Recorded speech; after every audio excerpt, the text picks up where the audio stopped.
Hello बच्चों, let's read the question.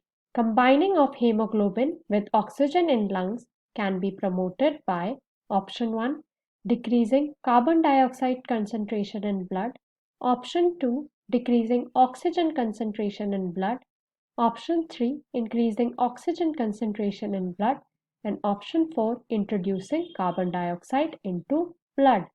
तो इस क्वेश्चन में हमें बताना है कि किस कंडीशन में हमारा combining of hemoglobin with oxygen in lungs is promoted. So key concept for this question is oxyhemoglobin. oxyhemoglobin.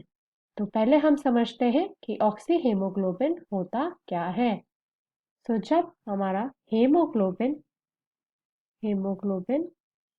Combine होता है या बाइंड होता है with oxygen in the lungs, ये फॉर्म करता है ऑक्सीहेमोग्लोबिन.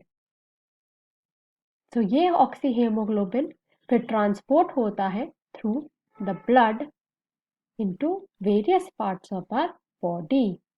सो जो हमारा ऑक्सीहेमोग्लोबिन है ये रिलीज करता है ऑक्सीजन को इन टिश्यूज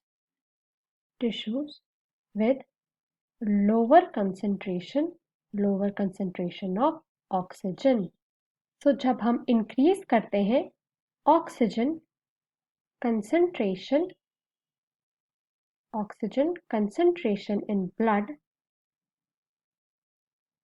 so जो हमारा formation of oxyhemoglobin होता है that increases, or the formation of oxyhemoglobin is promoted.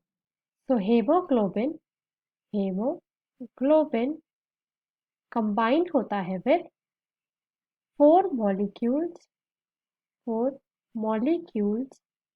of oxygen and form करता है oxyhemoglobin, जो फिर later distribute होते हैं to tissues with lower concentration of oxygen. So combining of hemoglobin with oxygen in lungs can be promoted by increasing oxygen concentration in blood. So C is the correct answer. I hope you understood the question well. Best of luck.